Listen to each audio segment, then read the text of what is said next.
Okay, so I will hand this off to Joanne, who will, oh, I'm sorry. I'm going to hand this off to Jamie, who will start the first presentation on the immigrants in healthcare. Jamie's going to give a little bit of labor market overview. Yes, hi, good morning, everyone. My name is Jamie. I'm recently new to the PIC, but I'm so excited to be here. And like Angela said, I will be sharing my screen to give a presentation about immigration and the healthcare workforce. So is everyone able to hear me and see my screen? Yes. Yes. Okay, awesome. So like I mentioned today, I will be discussing immigration and the healthcare workforce specifically within the greater Boston area. So to begin, I wanted to highlight an article from the Boston Globe from January 31st, 2023. The article is entitled, as you can see here, America is running out of working age adults. Here's how to solve the labor shortage. So this article highlights how Trump-era policies lowered the number of immigrants coming to the US starting around 2017. The Globe also reported that in the future, the number of working adults will continue to decline in proportion to older Americans, hence the labor shortage. A proposed solution to this worker shortage is to better utilize the immigrant workforce. And we want to use this article as a basis to start a conversation about how we can apply this lesson to the broader healthcare workforce community, specifically the community of immigrants within the greater Boston area. As you can see, we linked the article here if you wanted to check it out later. Today, we're going to focus on immigrants within the healthcare workforce because this is a population that is an underutilized resource. There are gaps within the healthcare workforce that can be staffed by immigrants. And to provide more context about this topic, we're going to begin with a regional analysis. So as you can see, we have some data points on the screen highlighted here. It provides information about demographics changes within the greater Boston area using research from Boston Indicators and Dr. Mark Melnick. We also included information from the American Community Survey, which was very recent from 2021. This focused on immigrants from Afghanistan, Ukraine, and Haiti, because with these countries, we've seen a lot of immigrants coming to the greater Boston area in very recent years. So Boston Indicators noted that the greater Boston workforce, or that greater Boston grew by roughly 530,000 residents since 1990. And this growth has been driven almost entirely by increases in non-white immigrants. Further, the Pew Research Center reported that annual immigration to the US based on census data has changed over time. So for example, from the early 1990s through the middle of the decade, slightly more than 1.1 million migrants came to the United States every year on average.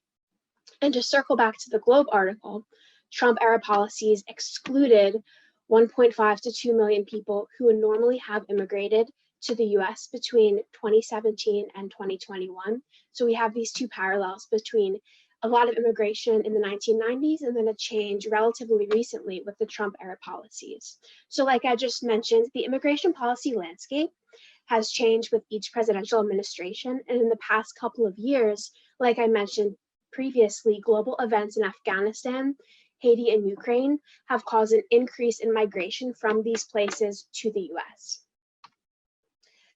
So highlight what I just mentioned with the changes in the 90s with immigration, and then in recent years, we've seen the countries of origin and the skill sets that these immigrants are able to bring change. So we've noticed in the 90s, we had a lot of English-speaking migrants as their first language, English as a first language, whereas in recent years, this has changed a little bit. So we've had more immigrants where English would be a second language. So we felt that this country of origin example from Boston Indicators was very helpful to show how much the immigration workforce has changed. So again, we included these two country of origin charts with the top 10 countries from 1990 and from around 2017. So again, just to highlight the English language proficiency, we noticed this difference between both charts. So finally, we wanted to highlight educational attainment of immigrants, and we wanted to point out the chart on the left and the far left and the far right, with immigrants who have attained less than a high school degree, and on the far right, immigrants who have attained a bachelor's degree or more of education. So immigrants with less than a high school degree have more challenges perhaps with getting into the healthcare workforce, with getting higher paid, higher skilled healthcare workforce jobs. Perhaps these people would potentially take home health aid jobs, environmental jobs in hospitals. So this group on the far left could be provided more supports, and there are workforce gaps that we are going to address within the panel that we're going to discuss. And then on the right, we have lots of highly skilled immigrants also coming in to the US. So with these higher educated immigrants, they might not need as many supports to provide aid to nurses, doctors in our hospitals. Perhaps their English is at a higher level. So we wanted to note the disparity again between immigrants who are coming in with lesser supports, lesser education, and those who are coming in with higher supports, higher education. But nonetheless, there are still gaps in the workforce that we can use these migrants to staff. And with that, I wanted to hand it over to Joanne. Thank you so much for listening. And I'll stop sharing. Thank you, Jamie. So that article on January 30th, America's running out of working age adults, really prompted me and others to think about this issue. And, you know, for those of us who listen to labor market economists over the years, a very consistent theme from them is that, you know, Massachusetts relies on immigrants for a growing workforce. We've known that. And, you know, I think the message has been pretty consistent. Prior to the pandemic, as President Trump limited the opportunities for people to immigrate to the US, I kept thinking about this. Our state relies on immigrants to grow our workforce. Massachusetts even added some language into the state workforce plan underlining this truth. And then the pandemic hit and our workforce shrunk in other ways, right? We had many retirements. Some people moved out of the labor market due to childcare issues or long COVID. But a piece of the problem remains that Massachusetts relies on immigrants to grow its workforce, and that inflow of immigrants has been dramatically reduced. And that started before the pandemic, and we're feeling the effects even more now. So I encourage people to read that article. The healthcare industry, I think, has been one industry that particularly benefited from an immigrant workforce. We offered jobs with dignity and purpose. Some of us offered ESOL classes, citizenship programs, and training programs. And in return, we hired great employees who tended to stay with us for a while. So, you know, I think we all need, when we hear the conversation around immigrants, I think as a healthcare industry, we would benefit greatly from sensible immigration reform. And so that's something for us all to be aware of. And then today's panel is meant to just explore the changes to immigration patterns in Massachusetts and what that means for healthcare. And we're going to hear from three people actively working with immigrants in our area. First is Elena Kuyan from Mass General Brigham, who's been working with Ukrainian refugees. The next is Sarah Ruddy, the Senior Director of Business Development at JVS. And then Nico Britt, Career Services Manager, International Institute of New England. So thanks to each of you for being here today. And I'm going to ask, let's start with Elena. This is a question I didn't ask you, but it's a pretty basic. Can you give us a very high level, you know, what services are you providing to immigrants and how does that overlap with the healthcare industry? We'll start with Elena.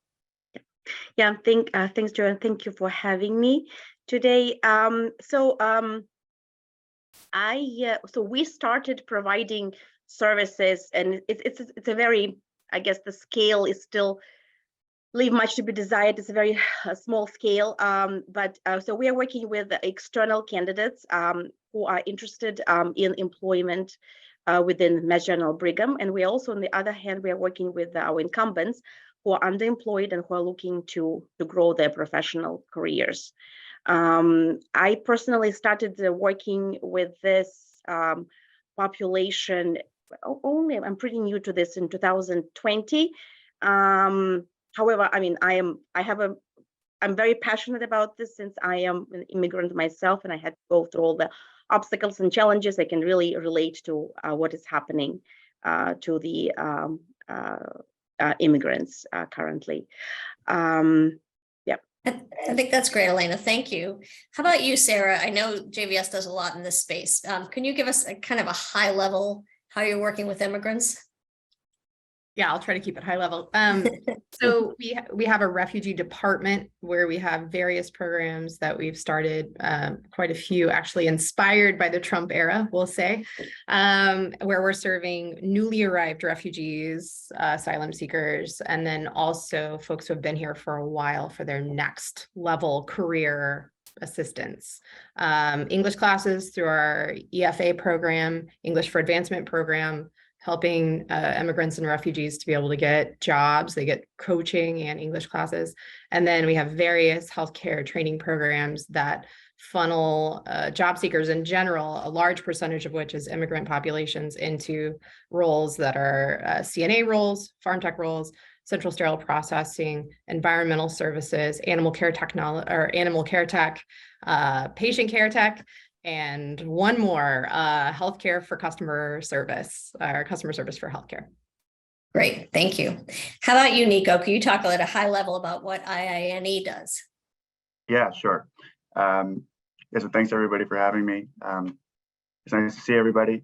Yeah, so I work in career services, and so within career services at the International Institute of New England, we serve recently arrived refugees and immigrants, and that's part of our resettlement process. And then we also have sort of programs that we have for the general public, which focuses more on skills training, folks that are looking for that next step in their career. And so we work with employers all around the city of Boston, really employers in all sorts of fields. It used to be, I think that the pandemic really changed a lot, and I think we're still kind of adapting to what the post-pandemic world is and trying to figure things out.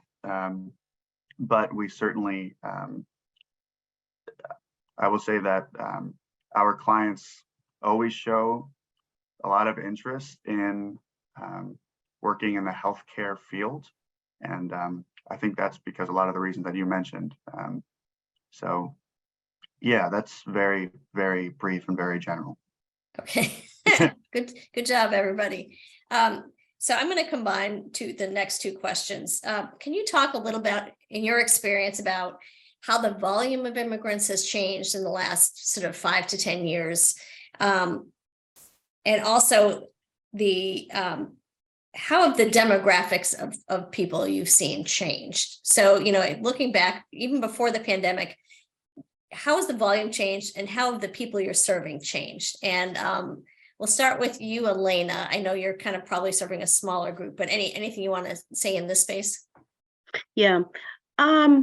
Well, as we all know recently, right? I mean, all immigration trends usually are reflected from the political and economic situations, right, that's happening. And currently, we are having a huge wave of Ukrainian refugees starting back from April of 2022. I'm also have been working quite a lot with, I've noticed quite a lot of immigrants from Afghanistan, and which was mentioned earlier, in Syria. I think actually Syrian conflict started back in 2015, and we've been having a lot of immigrants from there as well.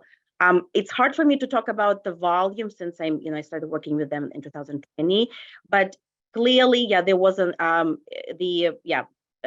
because of the Trump policies and because of the pandemic, the immigration level has really reduced. However, it looks like, again, because of the recent political situation, it looks like there is an actually a raise of immigrants coming to the U.S. And I'm particularly working with Ukrainian refugees, and I can see the level of their education. They're very advanced. in the education, in the English skills. And I think this is a great opportunity for us to utilize these candidates particularly in the healthcare industry that we've been all seeing how it suffered recently because of the pandemic and the Trump policies. Thank you, Elena. How about you, Sarah? What would you have to say in this area? How have the volume and demographics changed for who JVS is seeing? Yeah, so I would say maybe fortuitously, what happened with the Trump administration is that it provided us an opportunity to serve more immigrants and refugees than ever before, because people were kind of fired up about not being able to serve refugees in the way that we had previously. So we were able to start a new program wherein we offered refugees and immigrants who have been here a long time an opportunity to experience new services at JVS. So now we're able to serve populations of immigrants who have been here for a really long time and the new folks. So I can talk a little bit about what we're seeing with the new folks, but I will say we're serving more immigrants and refugees now than ever before in the history of JVS. Our refugee department alone served about 500 people last year, and then are expecting numbers over 800 this year. And that, I think, largely has to do with an increase in programmatic offerings. So I won't say that's regionally representative, but as far as populations themselves, we are seeing as far as fresh arrivals on the refugee asylum seeker side, about 33% from Afghanistan, 24% from Haiti, 9% from the Dominican Republic, 5% from Ukraine, 4% from El Salvador, and then other is about 25% of everyone that we're seeing from various places. So lots of diversity there. 22% speak Spanish, 21% Haitian Creole, and then various languages that are spoken in Afghanistan after that, and then Arabic at 5%, Ukrainian at 4%. So those are general demographics of who we're seeing newly right now. That's great. Thanks, Sarah. How about you, Nico? What are you seeing at IINE? Yeah, no, so I think Jamie's presentation kind of summed up kind of the difference between the Trump era and what it was before. And I definitely think post-Trump was a complete shift sort of in the way that the International Institute worked with immigrants. As Sarah was saying, when we weren't receiving too many new arrivals, we were focused on those populations of immigrants that have been here for a while. And so that includes like opening up our English classes to the general public and not just folks that came in through the refugee resettlement program. And now we're doing both. And I think Sarah kind of touched on this, so now we're serving the most immigrants that we've ever had. And so we had the Afghan wave, which I think took everybody by surprise. There was all sorts going on at that time. And I basically started working in this area right at the start of that wave. So we were just having folks, I think we settled over, 500 people in the area within a very short amount of time. And so that put a lot of stress on our programs. And so from there, we kind of had to build and expand our programs. And then just as we kind of, I wouldn't say finished with the Afghans, but just as we were starting to gain some footing, we had this Ukrainian wave. And so the difference between the Afghans and the Ukrainians and the populations that we've been seeing is completely different, both in English levels, education levels, just the skills that they have for the American workforce is completely different. So we had to kind of change the way that we looked at some of the processes that we did within skills training, and employment services. So a lot of the work that we do at INE is sort of thinking about the client as an individual, and then kind of adapting our services within the context of obviously the programs that we're funded to administer. But a lot of the Ukrainians are coming with very high education and really good English. That doesn't always mean that they can walk into a similar type role that they had in Ukraine. And a lot of the conversations that we have with clients is about expectations and you know, what jobs are suitable for their work experience in the US and all that sort of stuff. And I would say for the Afghans, a big challenge and a big obstacle was English levels. And just, we have a program called Workforce Orientation, and it's a required course that everyone has to take. And that was very beneficial for Afghans, because I think, unlike the Ukrainians, the American workplace and the American workforce was very foreign to them. They were coming off of jobs such as, you know, like being soldiers, and then all of a sudden they had to work, yeah, you know, somewhere in the US. So it was completely different, and it was a completely different type of resettlement process than, let's say, the Ukrainians. Yeah, and then there's also, we also serve over 300 Haitians so far this fiscal year. And so we have a lot of Haitians as well. And unfortunately, they don't receive as much support as other populations, and it takes a while for them to get work authorization. But Right. yeah. Thank you, Nico. I'm going to throw this next question out to all three of you and see who wants to answer. You know, hospitals can meet people where they are often, or healthcare can meet people where they are. But one thing we do require is a certain level of English in order to get started in most roles. What's your sense of, do we have enough resources to meet the language capacity needs of this recent group of immigrants? You know, are there enough English classes to serve all the people who coming in who need English to get that first job? So I'll open it up for anybody who wants to answer that. Sarah. Yeah, I mean, I think the obvious answer is no, because we can't fill these roles with folks who have high enough levels of English. But I would say what we're seeing from just a practical place, which is we run tons of healthcare training programs over here that feed directly into our hospital friends, many of you who are on this call. The number one place where people fall off in our process is at English assessment.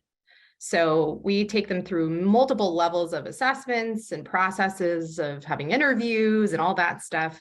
But we really handhold a lot in the process, helping them to overcome barriers in this process. But the one area where we cannot help them to overcome a barrier is if their English level is just not high enough to be able to pass a CNA test or a farm tech test. And so what we're seeing is there's this whole group of people who really desires to be in healthcare, desires to work for hospitals, and just does not have the high enough level of English. And so we're looking at all sorts of innovative ways of meeting those folks where they are, thinking about healthcare specific English training programs that are just about getting them prepared to enter those training programs and giving them the English that they need to get there to bump them up.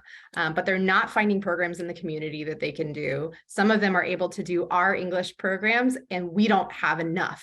We don't have enough training. We don't have enough classes. We don't have enough teachers. So the short answer is no, and the long answer I just gave you. Yeah, I was muted. Any other comments on this? I mean, totally agree with Sarah, not enough classes. Again, I've been mostly focusing on working with skilled immigrants, And in my experience, particularly the recent immigrants from Ukraine, they all have pretty solid English base, and they're ready really to go. There are, and we've been working closely with JVS, and thank you so much for providing all your referrals. There is a program at Asian American Civic Association in Chinatown. They're focusing particularly on immigrants with solid English skills who are looking for career advancement. So that's just the resource for someone who already have enough. But yeah, when it comes to English proficiency, not enough classes.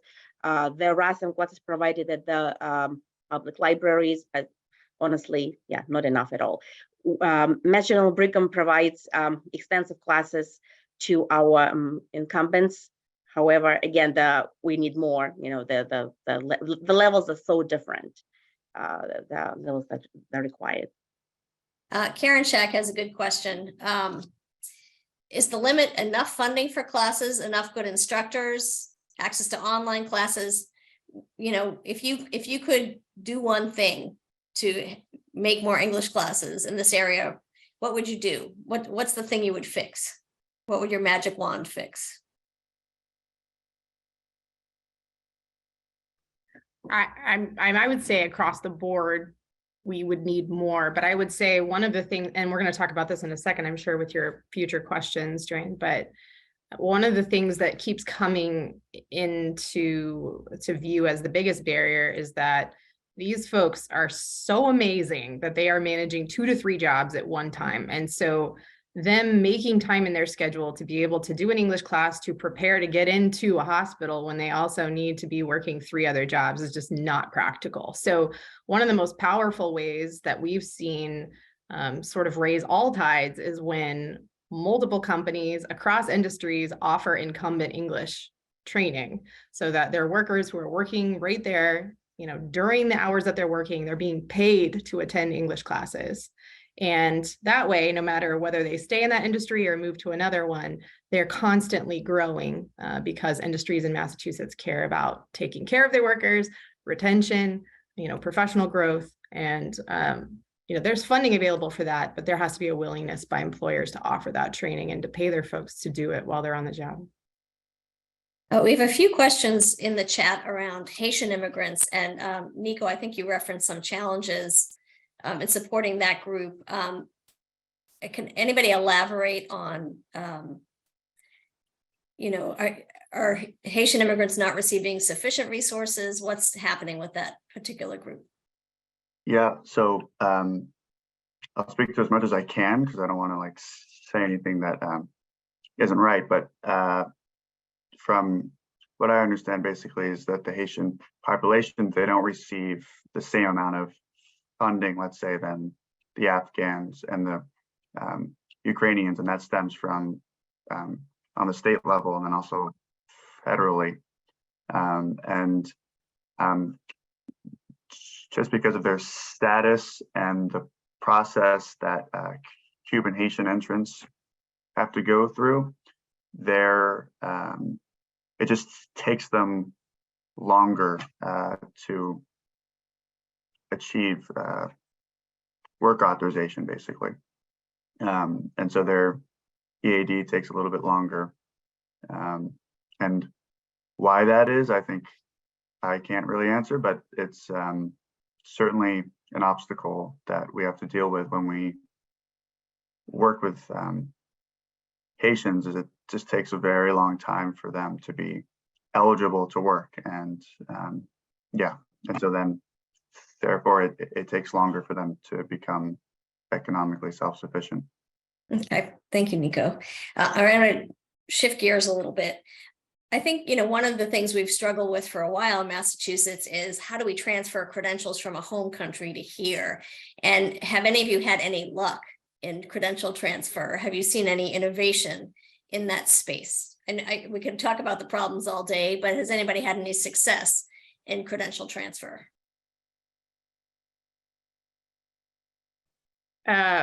So yes, with nurses, really only. So when nurses come from other countries, we usually refer them to our partners at Bunker Hill Community College for a re-credentialing process that has been very effective for multiple people. We also sometimes refer out to Upwardly Global, which is sort of an online platform for coaching folks through re-credentialing, but frankly, they do a lot of the same work that we do here at JVS. So a lot of it is about resume prep, understanding your opportunities for growth in the landscape, but there's no magic key being offered there either. All right, and then another question I have for you all is, can you share maybe some best practices for working with healthcare to place immigrants in healthcare roles? What are you finding is particularly effective?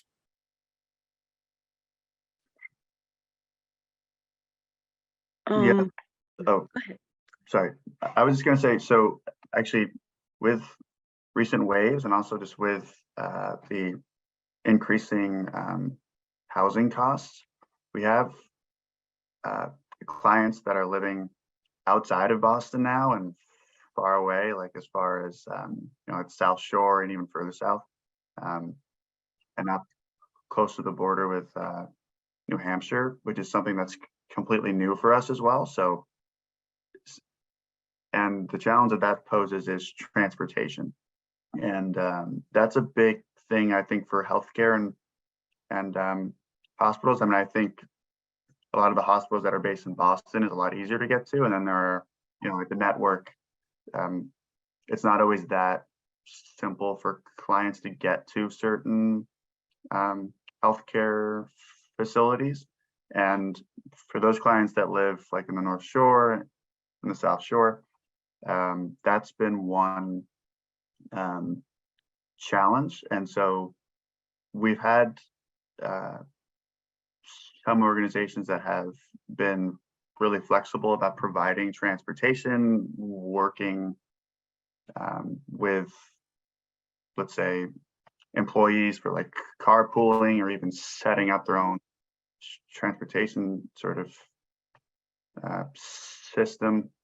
So I would say that's a big thing. And then I think Sarah already commented on the English, but that's one thing that certainly pops to mind is transportation. Joanne, you're asking what healthcare providers and hospitals can do as a best practice to hire immigrants. Is that the question? I'm saying, what best practices are you seeing out there in terms of connecting immigrants to jobs in healthcare? Yeah, I'm sorry, I'm from JVS. I have to talk about JVS and some of the stuff that we're doing, but I would say in response to some of the barriers to getting into healthcare, one of them being just the incredibly complex application process, applicant tracking systems, the ATS. I mean, I think most of our job seekers would say that they feel like they need to have an in or a connection to be able to get into a hospital, because applying cold is just a black hole. So one of the things and one of the roles that we play is sort of a middleman, a middle woman, to get people into the hospitals by playing that role with and for them as an advocate. Because of our great partners at our local hospitals, we're able to say, here's a candidate we vouch for, they're amazing. They may not be able to pass your assessment, your behavioral assessment online, but you gotta meet them. And then oftentimes hiring managers will meet them and be like, oh my gosh, I can't believe we almost missed this person. So I would say, offering training program, if you can connect with a community-based organization like JVS, a workforce development agency that can help source and find these candidates and then handhold them through this process, which is incredibly complex. I can barely handle it, but also helping them to beef up their resumes. They don't know that it's important to mention that they were a caretaker to their grandmother if they're applying for a certified nursing assistant role in a hospital. They're just all these golden aspects of these clients that are missed without advocates, like some of these community-based organizations. But also, I would just say, hospitals that are willing to modify job descriptions and take away unnecessary requirements like high school diplomas if you can, or high English levels if you can, for environmental service roles. that's helpful. Also, job titles are very confusing. So when hospitals are willing to change something from something very confusing to something more understandable, that's easier for our immigrant friends to be able to understand. And also, we've seen some hospitals develop some really great career ladders that are very clearly laid out so that it's a form of attraction for our immigrant job seekers. I'll just say one more thing on this, and that is what was my one more thing on career ladders? Oh, we are seeing that there's so much competition out there right now in the healthcare space, particularly with home health aid organizations that are now offering commensurate pay to hospitals. And they're also not requiring any English skills. So the more that a hospital or any healthcare organization can offer career ladder, as well as good pay, as well as good benefits, that's really going to set them apart, because our immigrant job seekers are more choosy now than ever before because of high costs of living. Excellent. Thanks, Sarah. We have a question in the chat from Navjeet. What positions do workers with prior healthcare experience typically tend to be suited for? Are you seeing any patterns as like great occupations that, you know, are good maybe entry points for people who've got some experience in their home country, but don't necessarily have the credentials in this country? I'll speak from the employer point of view. We recently have hired quite a few foreign trained MDs. Usually MDs and nurses, usually these folks are very well suited and accepted in the field of research field. Usually they're very used to, right, well, to foreign professionals. There is no need for these folks to go through complicated, expensive, and timely, the time-consuming certification process. So such positions as clinical research coordinator, research administrator, this have been pretty, the lab positions requiring a background in science, all these roles actually are pretty attractive, and yeah, and you know, they are not entry-level roles. So this is an opportunity to utilize the previous healthcare experience of those folks. Anything else in that space come to mind?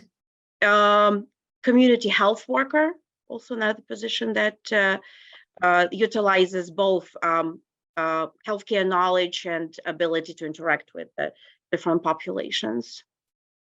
Good one. So I guess the last question I'll pose is, what are particular challenges you're seeing around connecting recent immigrants to roles in healthcare? And do you have any proposed fixes, or, you know, do you just want to call out some things that make it hard? Well, the recertification process, right, recognition of their credentials has been, I guess, the biggest obstacle. Well, these issues have to be solved on the state and federal level, I'm afraid, right? Yeah, that's not sure what can be done here. If you had to pick two occupations for the state of Massachusetts to focus on around recertification and really trying to make that work better, what occupations would you choose? It's a tough one. There are so many, honestly. Well, training foreign nurses, it's a very doable, and a lot of work has been done with, for example, Welcome Back Center at Bunker Hill Community College. That's a track that has been proven to work very well. I mean, there is a shortage of just PCPs, right? Like doctors, and I wish there had been more opportunities for foreign trained doctors to get into residency. You know, the acceptance rate is like extremely low for foreign trained compared to the American born ones. And that's the future. That's, you know, look, if I think about 30%, actually, maybe at least 20% of physicians in the US are foreign born. All right, thank you, Elena. Any last comments from Sarah or Nico? Yeah, I just wanted to say, and I already mentioned a couple of barriers, especially with just the application process and the internal processes being so complex, immunizations and queries and all of that. But I would also say one of the things that we're seeing is very difficult issue once folks get into hospitals or healthcare facilities is that there is a gap between frontline health workers, largely immigrants and people of color, and managers who are largely white women. And that what we're seeing is once they get into the roles, there's oftentimes a very difficult time communicating and feeling heard, understood, being receiving patients. So one of the things that we've identified as a potential need for long-term retention of these workers is either manager trainings, stronger DEI initiatives, working groups or support groups for managers, where they are learning to engage in a different way with frontline workers and helping them also to be a part of their career ladder development and their personal growth, professional growth, because we can't just assume that frontline workers understand career ladders, that they understand how they can grow and assume that they're there in the organization as well. I would also say we're seeing, and my colleague Susan Bucky is also on this call from our career center, that in-person job fairs are working better for our immigrant populations as well. They're having a very difficult time navigating remote job fairs, logging in and following all the complexities there as well. So simplify, simplify, simplify would be my final thoughts to leave everyone with. Those are some good things for us to think about. Thanks, Sarah. And Nico, any last thoughts? I agree with what everyone's said. I think the one thing that I think that the healthcare industry like has going for it is that immigrants really want to work there. Like it's a cool place to work, especially just some of like the lower level jobs, sanitary positions. People would rather be a sanitary worker at a hospital than somewhere else, and so there's always a lot of interest there. But I agree that I think the three main things: English, transportation, and then the application. Great.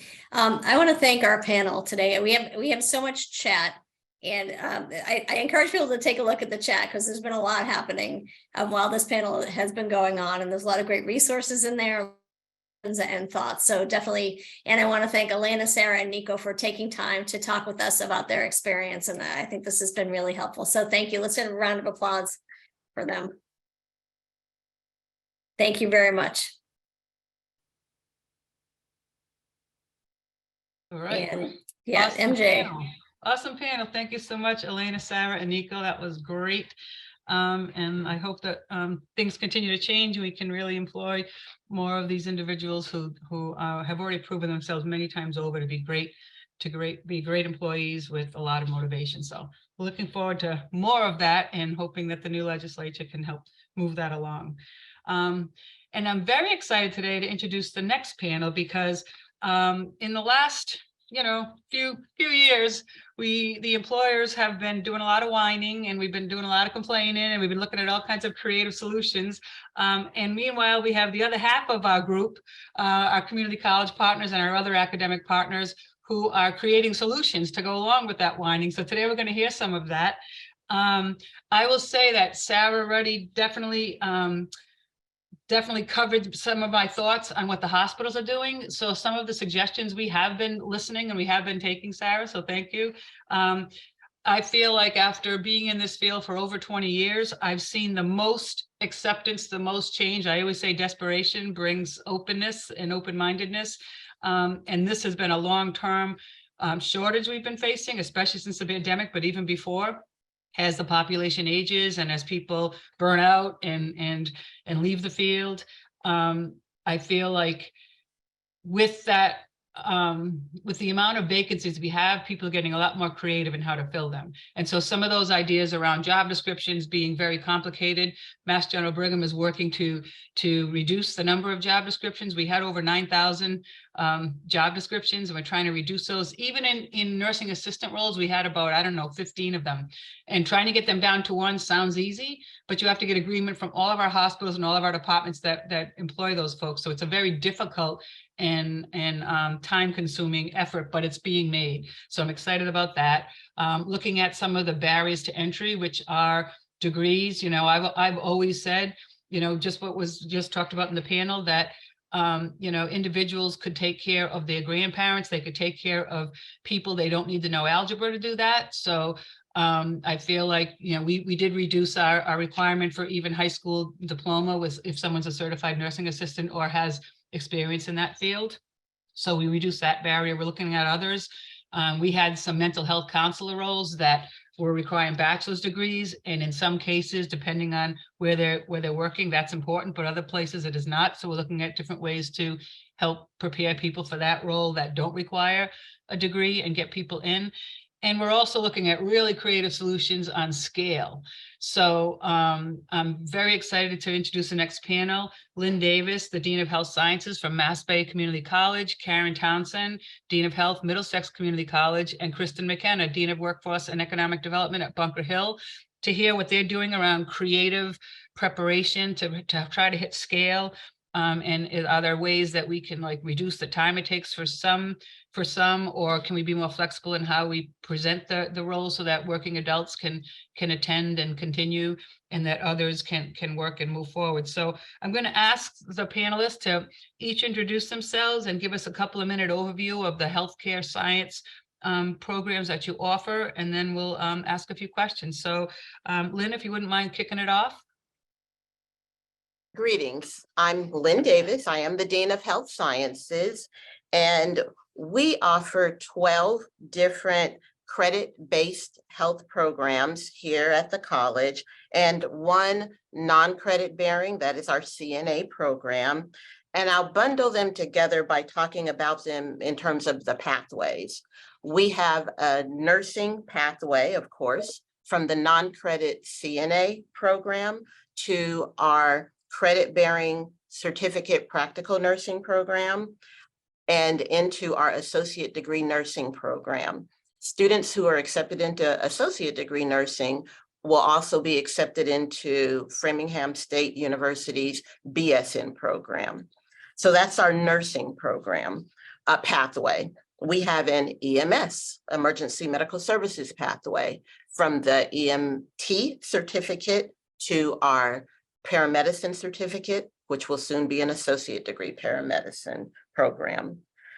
We also have advanced placement for the paramedic into the associate degree nursing program. So that's our EMS pathway.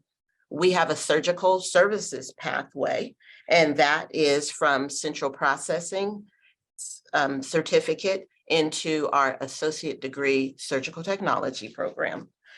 And then we have what I'm bundling together, because I don't have a better word yet, is our medical coding, medical office, medical assistant pathway.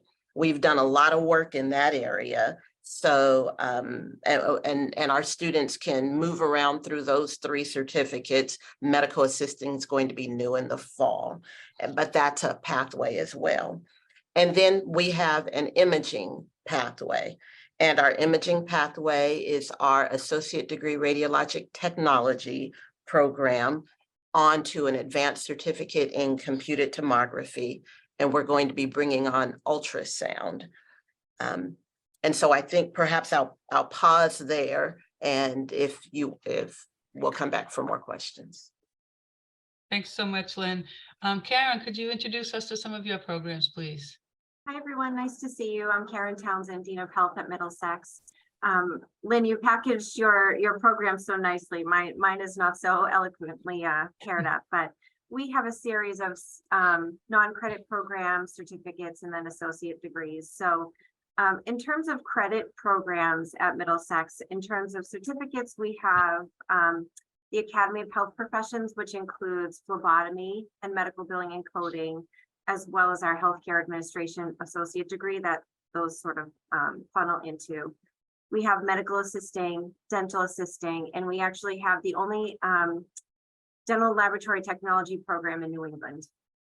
And then when we look at our degree programs, we have dental hygiene, we have medical laboratory technology, nursing, radiologic technology, and sonography. And then actually in the fall, we're kicking off a new liberal studies concentration in public health informatics and technology. And that's brand new part of a grant that we're working on with UMass. And then in our non-credit programs, we have pharmacy tech, nurse assistant, home health aide, vascular technology, dental office administration, medical interpreter, and phlebotomy for healthcare professionals. So, and many of those programs do articulate into some of our credit programs as well. Excellent. Thank you so much, Karen. Kristen. Morning, everyone. So we have a range of healthcare programs from non-credit to credit, and just generally overview, we have 6 non-credit certificate programs with an industry recognized credential. Those are EKG, phlebotomy, dental assisting, certified nursing assistant and home health aide, and vet assistant, medical interpreter, and that's all the non-credit ones. We also offer on some non-credit programs like CPR, first aid, TEAS, testing prep for those who want to go into the nursing and radiology programs.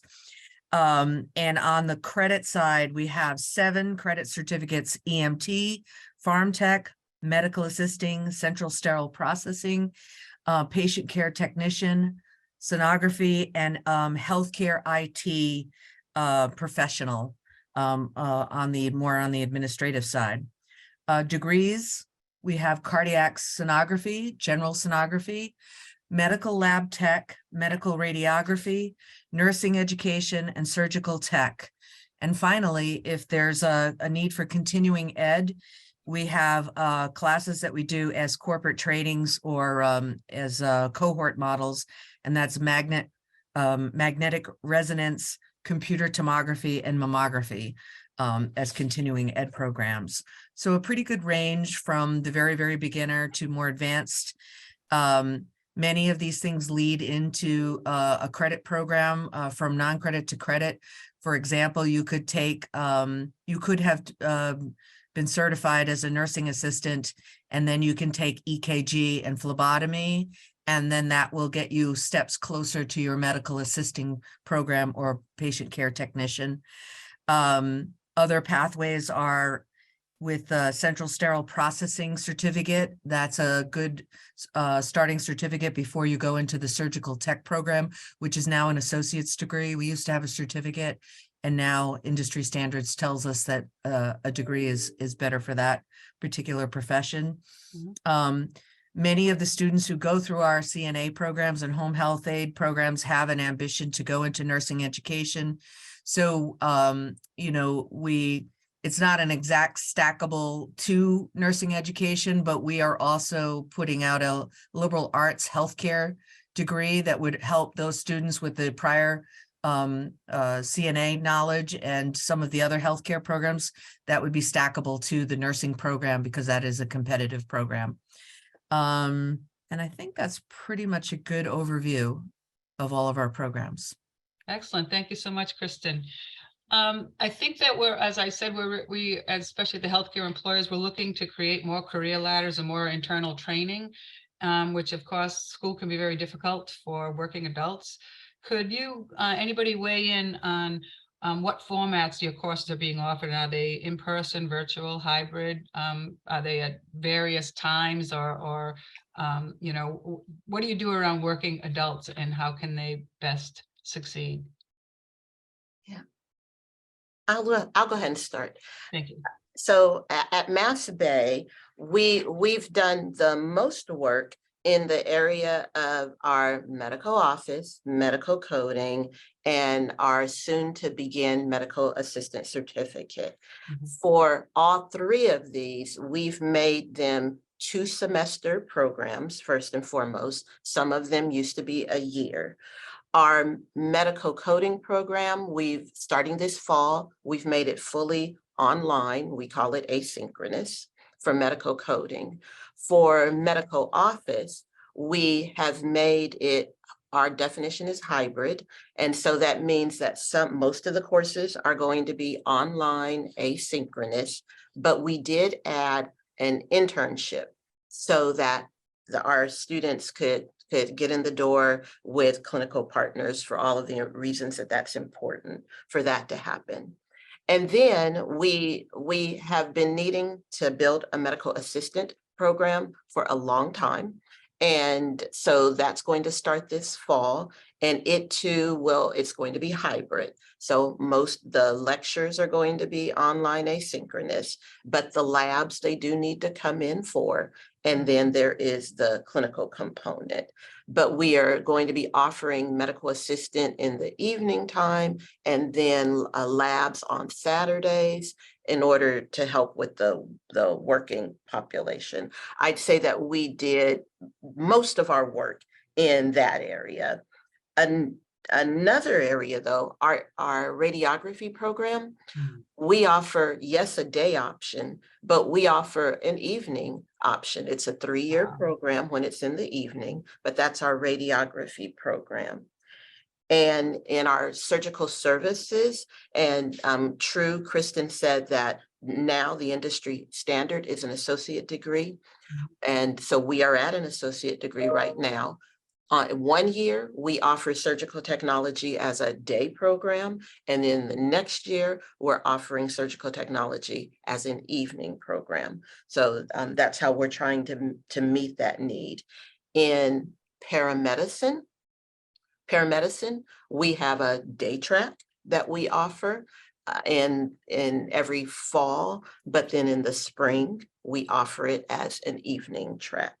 And so at least and phlebotomy, we offer that in the evening time.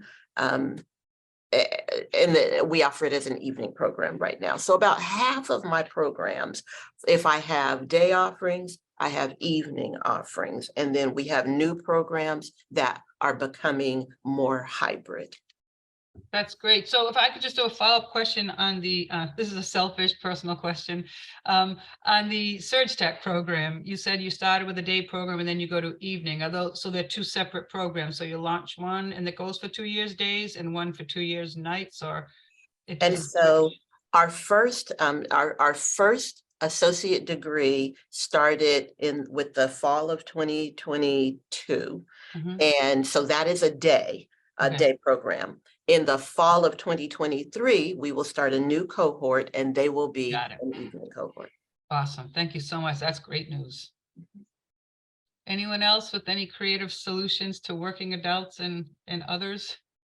Sure, I can offer what we have going on at Middlesex. So we've had a long-standing, we have a day nursing program and an evening nursing program part-time. So those courses all take place at night and on the weekends for the nursing, as well as our phlebotomy program is evening weekend. Since the pandemic and the recent changes, we've just shifted our medical billing and coding program to primarily online. I would say it's 99% online, with the exception of just a couple of in-person meetings. And then I think our most creative change in recent years has been the addition of our accelerated MLT program. We were hearing from hospitals that they're employing folks without their MLT certification to work in the labs, and that they would like those folks to be able to get the certification to be a more general MLT.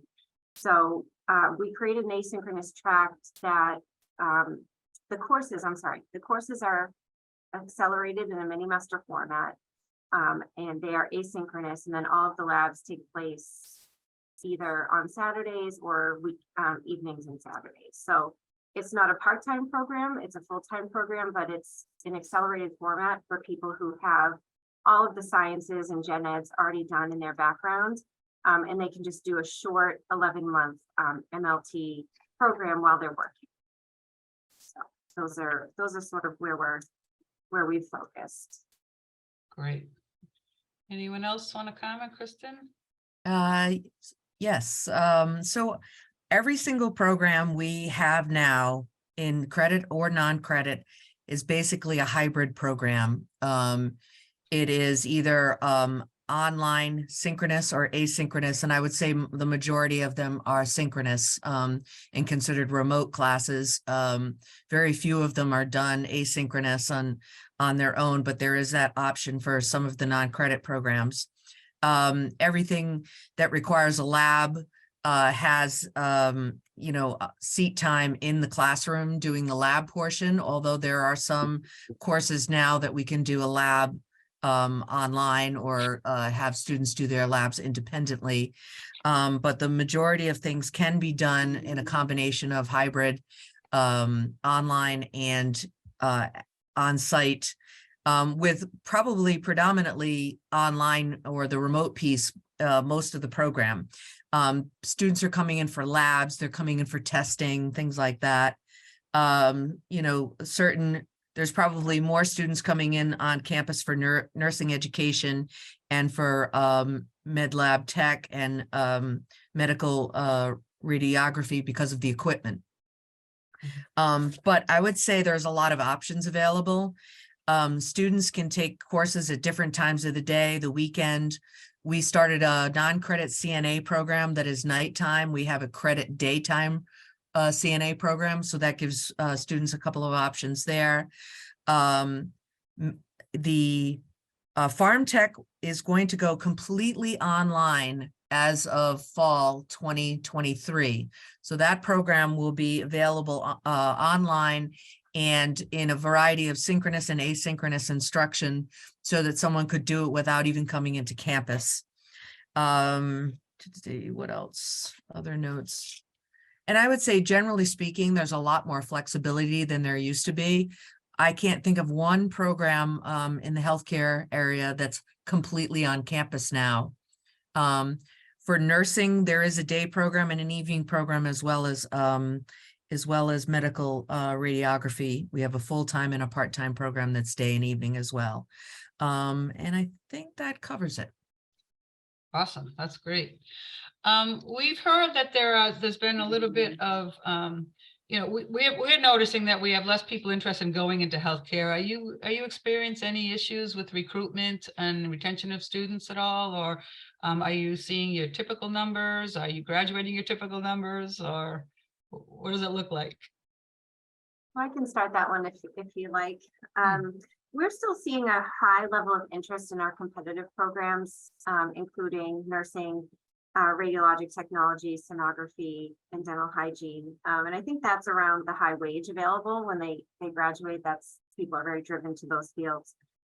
We are seeing a little decline in interest over the last few years in some of our certificate programs, namely dental assisting, medical assisting, dental lab tech, and even our day MLT program. So, we're trying to get creative on how to draw more people in. And I know that's going to come up maybe in your next discussion question, but so that's sort of what we're seeing at Middlesex. But we are seeing a lot of interest in our non-credit short certification programs, such as, nurse assistant, farm tech, medical interpreting, things like that. Anyone else? I'll jump in. Yeah, we definitely have seen a big increase in our non-credit short-term training credentials. We've doubled the numbers in EKG and phlebotomy to graduate 60 a year. Dental assisting also, we have 30 students completing that program every year, and certified nursing assistant. It was interesting because we've always had a big demand, but we only had one program. And now that we've added the second program, we're going to be able to offer it 3 times a year. The non-credit one will be offered 3 times a year, and the credit one will be offered twice a year. And so that is meeting a demand there.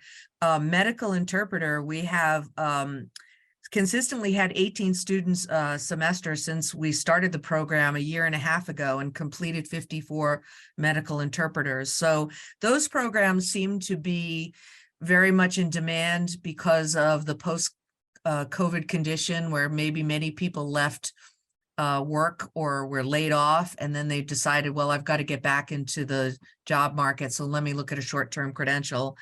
And generally speaking, with credit programs, we graduate about 100 to 120 in the degree programs. Wow. And during the year. We'll take them. Yeah, I know. I know you'll take them. I'm trying to make sure they get connected to you. Don't worry. But I would say healthcare has been pretty steady. Overall, community college enrollment has declined, but healthcare has been fairly steady for us. And I think that's because our community college programs are well established in the community, and you know, we have those connections with employers. So yeah. Yeah. And I would say, yes, nursing, everyone knows the answer for that, for nursing, that we have increased our enrollment, and we have our first year, our second year students, and with our advanced placement opportunities, we're doing a really good job of bringing in nursing students and retaining them.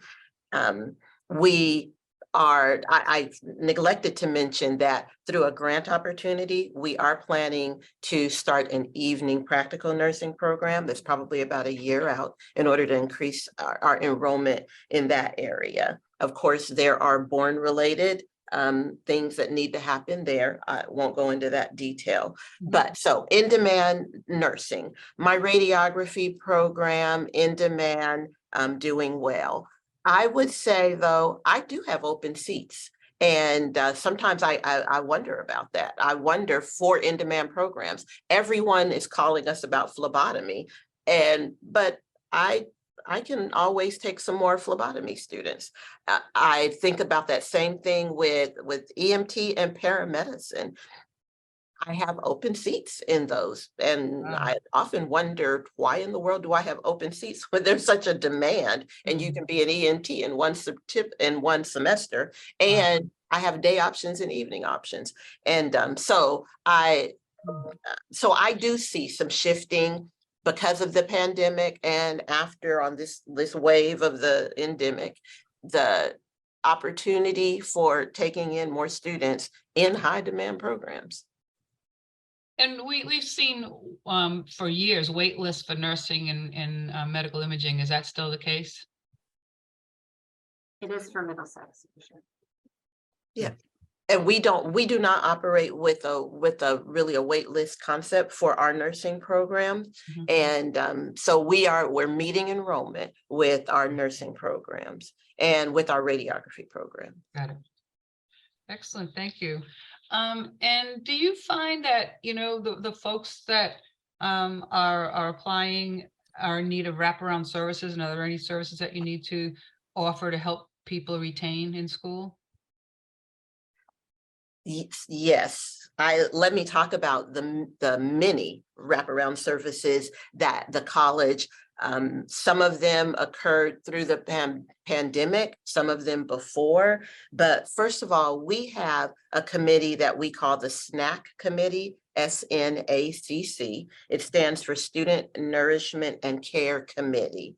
And they provide wraparound services to address a wide range of issues, such as food insecurity. So we have found our foundation offers grants that will address issues when students have emergency needs with their car, or the electric bill needs to be paid, and things like that. The foundation offers a single mother's grant as well. We have, at no cost to Mass Bay, mobile markets where our students can get fresh fruit and vegetables, and not just our students. We open it up literally to faculty and staff, anyone, so that there's not shame around there. It's whoever would like to have some fresh fruit and vegetables.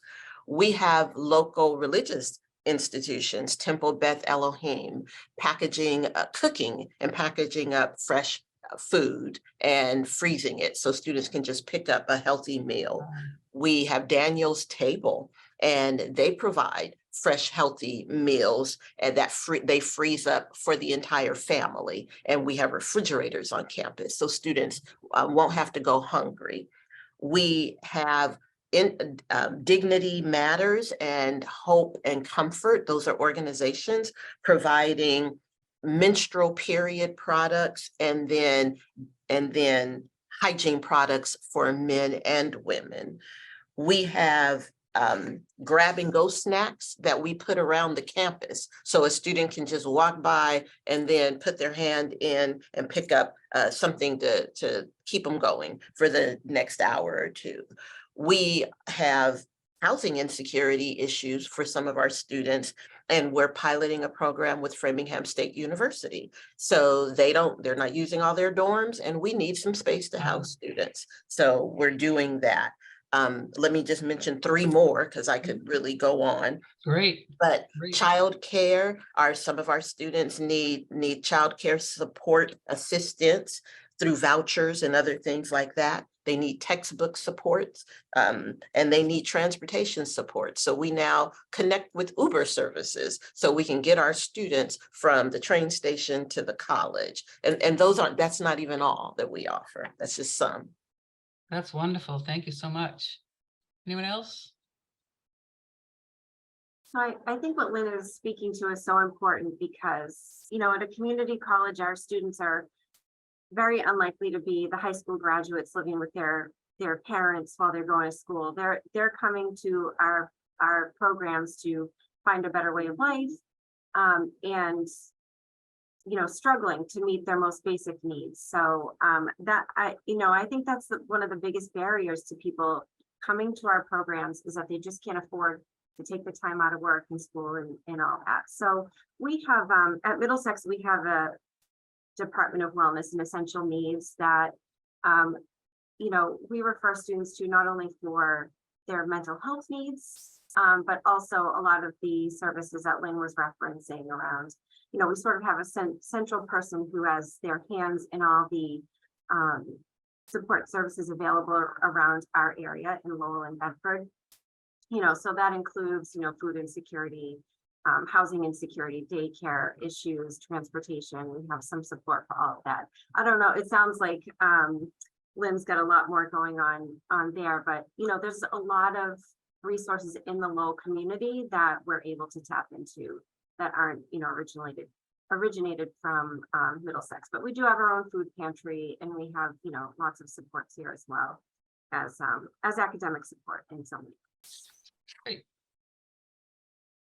And I'll jump in. We have many of the same things that Lynn mentioned. An area in our student affairs department is called Single Stop, and I'll actually put the link in the chat because Single Stop is something where students can go and for any one of those issues: housing, food insecurity, financial issues, legal issues. And added to Single Stop now, we have a mental health crisis center that's helping students with mental health issues. And we have counselors now on staff that are helping with that. It's been really challenging for many students to complete their program because of that particular reason only, you know, and that doesn't even, you know, address the transportation, the childcare, and all the usual issues that we see with our students. Particularly with the short-term credentials, we have a program called R3, which is Rapid Recovery and Reemployment. And with that is free tuition, free materials and books and things like that. And we have a dedicated case manager and a job placement support person who works with those students to try to place them in employment or help them get on to their next steps.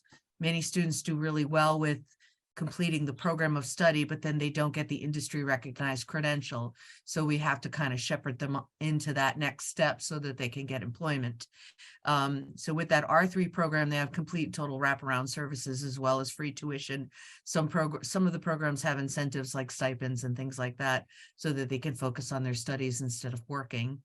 And along with those services, we have other crisis management services for students, financial assistance if they had some sort of tragic thing happen, like their house burned down or they were a victim of crime and so forth. We have programs and resources to address those issues for students as well. So it's pretty comprehensive across the board, as well as the usual academic supports like tutoring, internships, externships, you know, mentorship, particularly in behavioral health. We have just started working with a variety of partners on mentorship with the behavioral health and human services programs.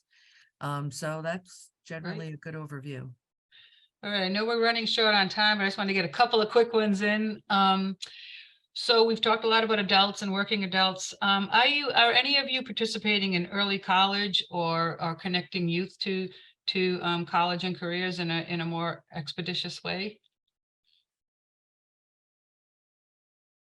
So we are in progress with that. We have a very strong dual enrollment in early college program that, you know, creates a lot of enrollment for Middlesex.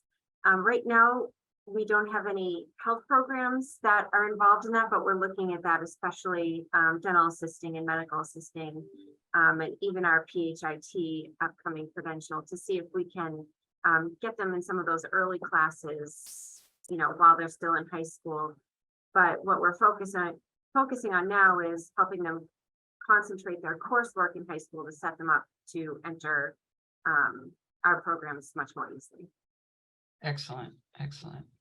And at Mass Bay, while Mass Bay really is doing a lot in the area of early college offerings, we have a state recognized early college designation with Framingham High School, Milford High School, and Waltham High School. And it's called the Metro West Early Scholars Program, where we partner with Framingham State University and the College Planning Collaborative through Colleen Coffee, if anyone is familiar with Colleen, in order to run that program.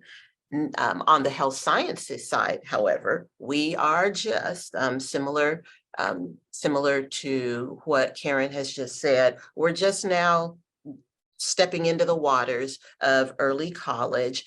Probably our first program is going to be with EMT. Those are the conversations that we're having right now. Great. And I'll just quickly follow up with, we have very large dual enrollment in early college programs, partnering with many of the Boston Public Schools. For some of you that are on this meeting, you know that we're working with New Skills Boston to develop those innovation pathways, and healthcare is a part of that, so that we are helping students get from high school into a healthcare pathway that will lead them even on to UMass Boston or wherever else they need to go. So there's a lot in the works there to really foster the idea that students can maybe start their healthcare career at the high school level and then move on to Bunker Hill and on to a four-year institution after that. And so some of that work's been going on and building the infrastructure, and hopefully in the next couple of years, we have 2 more years of the project, we'll be piloting some programs to really move students from high school into these innovation pathways. Awesome. Okay, I know, again, I'm really pushing the limit here on time, but I want to throw out there, if you could answer, please each take a little while to answer. What do you think is your biggest challenge right now in meeting the healthcare market needs, and what can we do to help you accomplish that goal as employers? Hit it. All right, I will say, still, it's an age-old one, but it's the same, and that's clinic sites. I need clinic sites, and I need clinical contracts. I need affiliation agreements. Awesome, got it. I would say the same. The more clinical apprenticeships you can offer, the better. And, you know, I think we've had great success with our some employer partners supporting students through their programs. You know, we've had an influx of some enrollments of hospital employees who, you know, are being supported, their tuition is being supported by their employer to go through our programs. And that's been huge, especially in our Med Lab Tech accelerated program. Great. Kristen? Same thing, clinical and opportunities to accelerate. I think the more we can connect with incumbent hospital employees, or the more we can connect with different populations like the immigrant population that we spoke of earlier, especially those who already have credentials, and connect with those folks, we can get them into training programs and get them out to you guys. Awesome. Well, you'll be glad to know that at least one group of hospitals that I work with, yesterday we had this conversation and we're talking about the potential for free college for the people over 25, if that ever happens, and what that would mean to our incumbents. And my biggest thing was it won't happen unless you can increase capacity for clinical students. And they are thinking about it and trying to figure out ways. So I'm sure that's happening with my colleagues around the table as well today, or around the screen, because we do know that's on us, and it's been very difficult. But I think, as I said, desperate times, desperate measures. I think people are starting to say, all right, we can't say can't, we got to figure out how.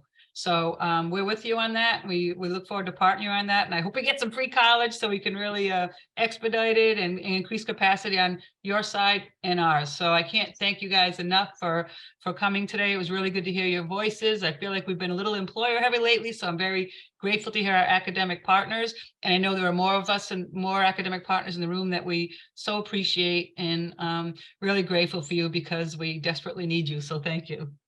MJ, may I just say, for some who are asking for how to connect with us in the chat, if I could just give my email address and my colleagues as well. So I'm ldavis@massbay.edu for any questions you might have for me and follow up. Wonderful. I'm typing mine into the chat as well, but it's Townsend, TOWNSENDK @middlesex.mass.edu. And Lila will share these with the group, if that's okay with you, in our follow-up notes, if that's okay. That would be wonderful to have. We're always looking for who to connect with, so. Yes, thank you so much, MJ. Thank you to our 6 speakers today for the fruitful conversations that we had. I will be sending out the member newsletter with resources from the chat that members have put in, and then also resources from our speakers with their contact information. I do know that Karen Shack had a quick announcement. If people can stay on for an extra minute, so she could go ahead, that'd be great. Thank you so much. I really appreciate this. Was a great meeting, and I appreciate all the resources. I just put this in the chat too. ComCorp is just contracted with a consultant who's going to help us curate and create a suite of resources and tools that can be used by employers and partnerships that include employers for the purposes of creating or strengthening the development of internal career ladder strategies to support incumbent worker career advancement. As you all probably know, Workforce Competitiveness Trust Fund dollars are now allowed to be utilized to support incumbent worker career advancement strategies as long as the outcome is a wage gain. And we wanted to make sure that any grantees or potential grantees that want to access these dollars for the purposes of developing or enhancing their existing internal career ladders to support their incumbent staff have the necessary resources. So we are going to be, I'll send out an email using the contact list here. If anybody's interested in helping to inform the focus for the development of these resources, because our consultant is, obviously there's a huge range of potential resources that she could pull together, and we want to make sure that it's most useful for our community. Please email me.